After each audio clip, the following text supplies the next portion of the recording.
اب رسٹاکس عام طور پر جلدی بیماریوں کی دوا ہے، لیکن میں نے دیکھا ہے کہ فالج کی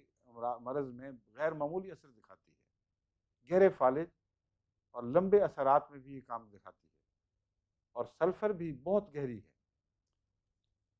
اس زمانے میں آپ کو بتاؤں کیوں مجھے ان دونوں کا خیال خاص طور پر آیا۔ سلفر کا تو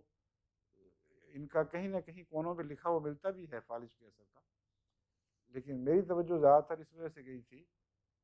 کہ حضرت مسیح موعود علیہ السلام نے لکھا ہے کہ جو مجھے روحانی ذریعے سے خدا نے بعض باتیں بتائی ہیں جو آئندہ اطباء کے لیے غیر معمولی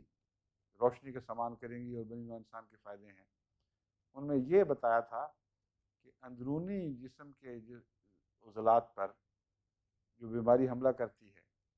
اگر کسی طرح اسے جلد پر پھینک دیا جائے تو اندرونی عضو بچ جاتا ہے۔ یہ میرے دماغ پر اس کا ایسا اثر تھا کہ میں نے بہت سارے ایسے نئے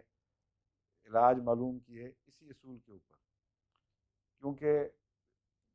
رسٹاکس جلد کی بیماری پیدا کرنے میں بہت نمایاں ہے اور اندر عضلات پر بھی حملہ کرتی ہے۔ تو مجھے خیال ہے کہ وہ بیماریاں جن کا جلد پر اثر ہوتا ہو اور گہرا اندر اثر پڑتا ہو، ان میں سلفر اور رسٹاکس اور اس سے ملتی جلتی دوائیں مفید ہونی چاہیے۔